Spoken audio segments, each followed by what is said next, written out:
très médiatisé, enfin du moins une fois qu'on a réussi à passer au-delà du décès de Jacques Chirac, comme vous le savez tous. Et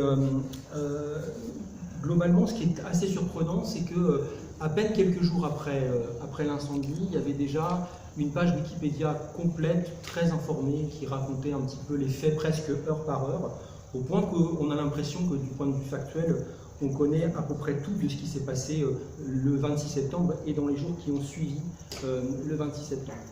Du point de vue de l'aspect purement politique des choses, on peut considérer que l'affaire est réglée, enfin du moins c'est l'avis d'Édouard Philippe, c'est l'avis aussi du président Macron. 5 ministres se sont déplacés assez rapidement sur le site de Rouen, ce qui est quand même assez exceptionnel. Et dès le 25 octobre 2019, le Premier ministre est venu clore le débat sur les indemnités que l'entreprise Lubrizol s'engagerait à payer auprès des populations sinistrées, en particulier les commerçants du centre-ville de Rouen et les agriculteurs qui ont été impactés par le nuage de fumée. Vous le savez sans doute, en décembre 2019, le CODERST a donné l'autorisation de réouverture de Lubrizol, avant même d'ailleurs qu'on ait pu établir concrètement ce qui s'était passé. On ne sait toujours pas vraiment ce qui s'est passé aujourd'hui, mais l'entreprise a redémarré le 11 décembre dernier. Et si politiquement, du point de vue étatique, c'est réglé, fini, bouclé, il est clair qu'en mars 2020, les élections municipales de Rouen et de l'agglomération de Rouen vont être fortement impactées par ce qui s'est passé. Il n'y a aucun maire aujourd'hui qui, dans ses vœux, ne teinte pas. Alors c'est au-delà des plantes vertes. Là, on est vraiment sur la frise écologique et il faut vraiment accentuer ça.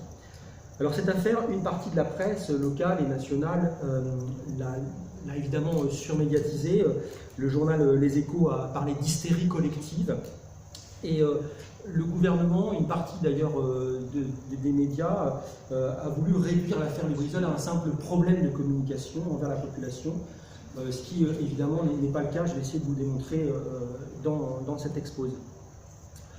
Alors ce qui est intéressant, c'est que chaque fois qu'il y a un problème de ce type-là, les chercheurs sont mobilisés. Et ce qui est nouveau avec l'affaire de Lubrizol, c'est que ce n'est pas des sociologues qui ont été mobilisés, c'est des historiens.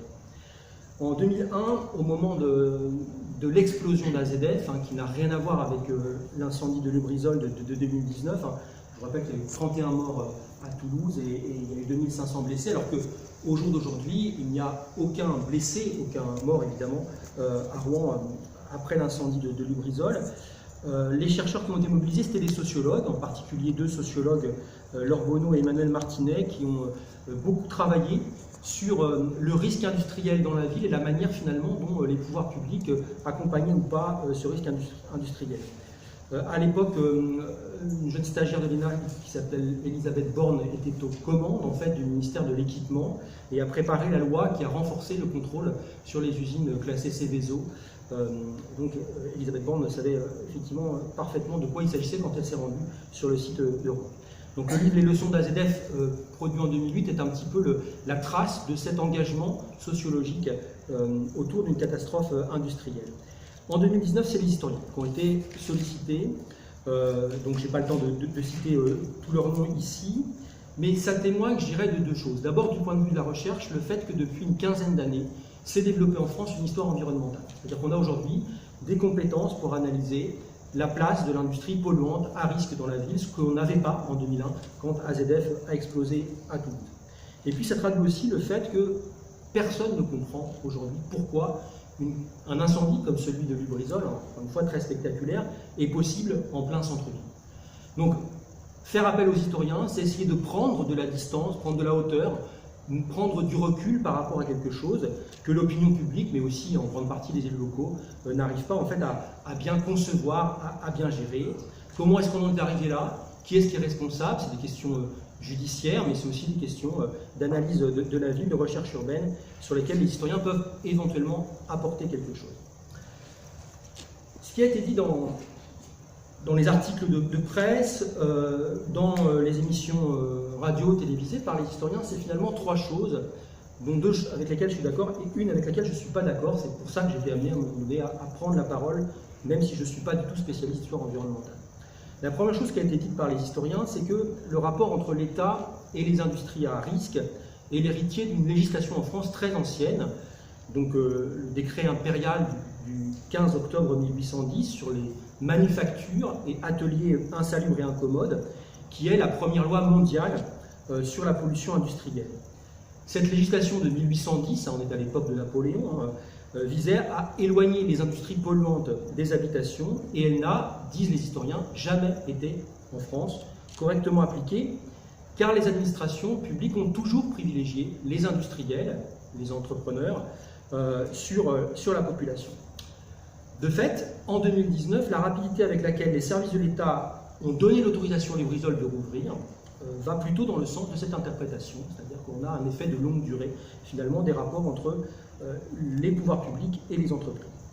La deuxième chose qu'ont dit les historiens en 2019 après Lubrizol, c'est que la création des services de contrôle sur les établissements dangereux comme Lubrizol, qui est, je vous le rappelle, initiée en 1917 par une autre grande loi sur les établissements à risque. Donc la loi de 1917 crée l'inspection des sites classés à risque. Cette inspection a toujours été insuffisante en France pour deux raisons. D'une part, de manière classique, comme l'inspection du travail, elle n'a jamais eu des moyens suffisants pour inspecter les entreprises polluantes ou à risque. C'est effectivement le cas à Lubrizol encore aujourd'hui. D'autre part, l'inspection des usines classées se limite à l'hygiène industrielle, c'est-à-dire qu'elle ne vise pas la population environnante, mais simplement l'usine et les ouvriers de l'usine. Là encore, l'affaire Lubrizol récente, la manière dont ça a été traité à Rouen, donne raison à ce que disent ces historiens-là. Les contrôles effectués sur l'usine en 2017 avaient révélé des carences, et notamment qu'une partie des produits stockés dans un entrepôt situé à côté de Lubrizol, comme vous le savez, qui s'appelle Normandie Logistique, n'avaient pas été déclarés. Ils ont brûlé en 2019 et on l'a appris 10 jours après simplement l'incendie, ce qui est quand même un peu problématique. Donc c'est vrai que les moyens du service d'inspection classée sont insuffisants aujourd'hui, personne ne peut dire le contraire, et les analyses toxicologiques ont bien été effectuées sur les ouvriers de l'entreprise Lubrizol, mais le Premier ministre, Édouard Philippe, a rejeté à chaud l'idée d'une surveillance sanitaire à long terme des populations impactées par l'incendie, quand bien même les élus locaux de Rouen et de l'agglomération et des communes rurales environnantes l'ont demandé. Donc, sur ces questions-là, je suis d'accord avec ce que disent mes collègues. La question sur laquelle je ne suis pas d'accord avec eux, c'est la question de la localisation. La localisation de Lubrizol au cœur de la ville de Rouen est, pour la plupart des historiens qui sont intervenus sur le sujet, un héritage de l'Ancien Régime. En effet, en 1768, c'est très ancien, on est au tout début de la révolution industrielle en France, en Angleterre également, un Anglais, John Holker, installe à Rouen la première usine chimique, une usine de fabrication d'acide sulfurique, qui est liée au développement, au début de la révolution textile et de l'industrie textile. Cette usine, elle est imposée à l'époque par la monarchie, on est à l'époque de Louis XVI, elle est imposée par la monarchie, malgré l'opposition du Parlement de Normandie. Elle est à l'origine, effectivement, du développement de l'industrie chimique et textile à Rouen et dans le faubourg Saint-Sever. Et pour la plupart des historiens qui se sont exprimés sur le sujet, il y aurait une sorte de continuum historique de très longue durée, des années 1760-1780 jusqu'en 2020. La pastille rouge, c'est l'emplacement de Lubrizol, et vous avez sur la slide suivant le point 1 qui est le centre historique de Rouen, sur la rive droite, et le point 2 qui est ce fameux faubourg Saint-Sever qui accueillit l'industrie à la fin du XVIIIe siècle. Donc ce n'est pas loin, mais ce n'est pas aujourd'hui le même emplacement. Le faubourg Saint-Sever, ce n'est pas là où s'est implantée l'usine Lubrizol. L'usine Lubrizol s'est installée ici en 1900.